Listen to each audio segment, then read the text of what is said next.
My background has already been presented. You know, it's mainly Web 1.0 that is in our network, but in each country, EurActiv has a lot of social media interactions as well, and what I will describe in 2 minutes is much more social media oriented, namely Initiative.eu. Let's skip the outline and basically, I would like to give my opinion about the citizen initiative process, where I see some issues. Then I'd like to highlight one key challenge, which is the quality of the initiative attempts, to say how EurActiv and Initiative.eu are doing something about this challenge. I hope the others here, Facebook, Twitter, and Google will explain what they will do to help the process. And I'd like to finish on something which might be a matter for debate at the end of this panel, which is how the people in the room can work together. So my opinion quickly. First, it's a great innovation. It's one of the most fantastic things left over from the attempt to have a constitution. Secondly, there has been very limited communication yet, and there is not a help desk. I know there are elements of that, but I don't call it a help desk personally. So outside this room, I meet a lot of NGO leaders who are not aware of ECI or who don't really know how to go about it. Hopefully it will get better by the 1st of April, but I think in the first wave of citizen initiatives, we will have what I call the good, the bad, and the ugly. We can talk later, because I don't have much time, on what would be the bad or the ugly.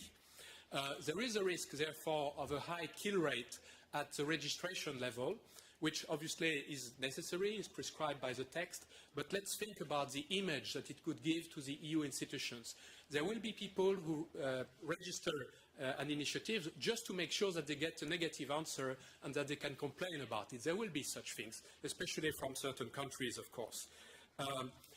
The citizen initiatives will liven up the EU debates, and they fit very well with the debt crisis we have, with protest movements and so on. But so far, I've not seen this interaction completely made. Therefore, we still have some challenges. How do I see this on the time axis? For me, citizen initiatives and the normal democratic process of the EU are heavily connected. We will have some first successes in 2012. In 2013, the European political parties will prepare their election platforms. They will build on the early successful initiatives, I think. And in 2014, we have the European Parliament elections. A lot of people in this city are very specialized, and they don't always see the full connection between these different processes, and I hope the conference contributes to that. The EurActiv family itself is very committed to ECI. I won't go into details just now. We think, to come very close to the topic, that social media have a great potential impact. But so far, we are only at the level of some help for policy awareness, for political communication. We are way behind the US. And I would say, to be blunt, that the social media has not really contributed to real policy making yet. There's a difference between political communication and policy making, which is all these procedures that we know well in Brussels. And we have many ideas on that. You can talk to us at our stand afterwards. It's not limited to Initiative.eu, which is just a small, but I think quite unique contribution on this specific issue. Now let's go through the ECI process. This morning, we have focused essentially on what I call phase 2 here, which is the EU official ECI process, starting with the registration criteria, all the software we've been told about, and then the big challenge of getting to 1 million signatures.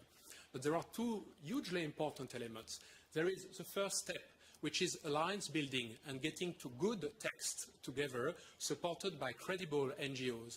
There are a number of would-be initiatives in different countries, and they don't even know about each other. That's the focus of Initiative.eu, which I will show briefly in a moment. And then there is a third stage that people have talked a little bit about. It will be an important topic for the next panel, which is the policy impact, making sure that this does not land in the drawers of the Commission, but that it is discussed at the Parliament more widely in the media, so that citizens feel they have not wasted their time. That's why I insisted this morning on the importance of Parliament hearings, not just the Commission processes. Now, let me give a wild guess, because people have not talked this morning about numbers except for this 1 million of signatures. I guess there are thousands of would-be ECIs. Most of them will probably not make it to the full registration process. I guess there will be a few hundreds of fully registered ECIs with their 7 software support at least, and so on. And then there will be dozens of successful ECIs. Some of them will be the usual suspects, and that's great. It contributes to continuing what they've done before. Some of them will be unexpected. That's the most interesting ones. And we want to help them early on in order to liven up the debate. What do we do as EurActiv? Well, we have launched this platform, Initiative.eu, which is about federating stakeholders for European citizen initiatives. I will not have time to show you the very tiny bit of software for the moment. It's basically a website where people can interact. You can register for it at our stand afterwards. This is just a screenshot of the website.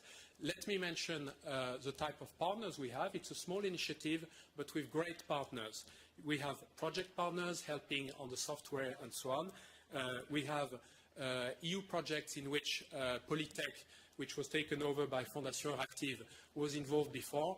The EU institutions have spent quite a bit of money on e-participation, e-government and so on, sometimes with successes, most of the time, let's say it was research. Now is the time to really use this, and we are using this knowledge on Initiative.eu.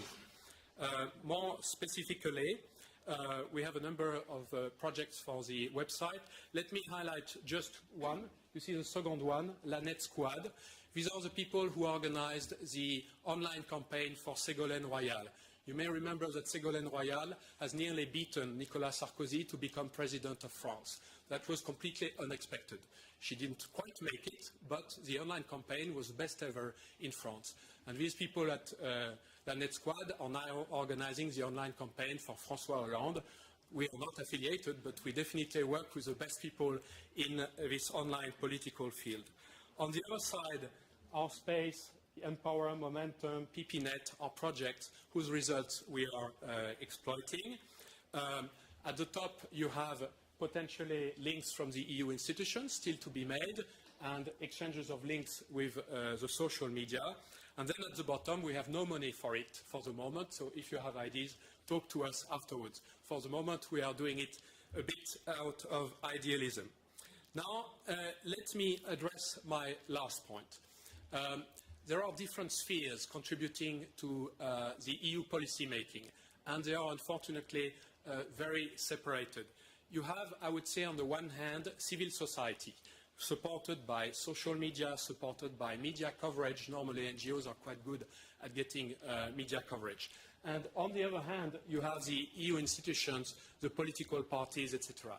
They get the attention of the people at election time, to some extent, and when there is a big crisis like now, but only on certain topics. And they have around them e-participation experts, e-government tools, etc.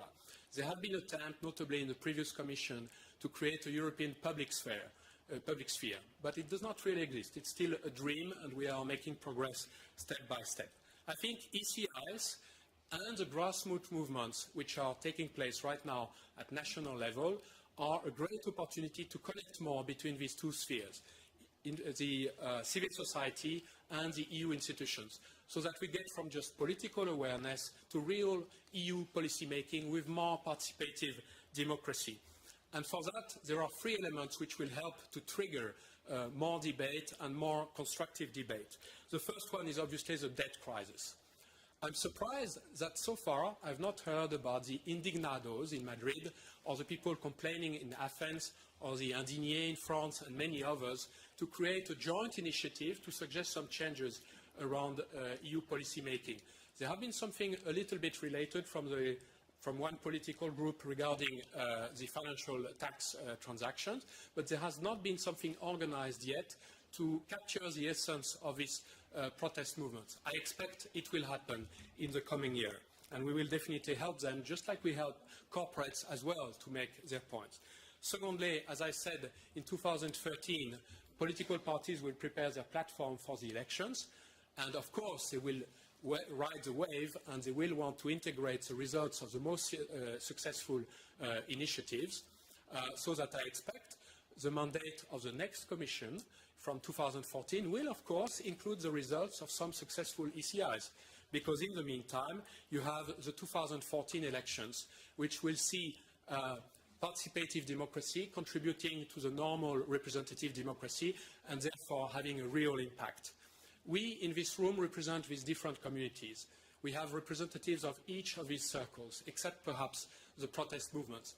And I think that if we really work together, if we follow up together after this conference, then we can really make a difference for EU policy making, building on the strong social media which has made things possible. Thank you.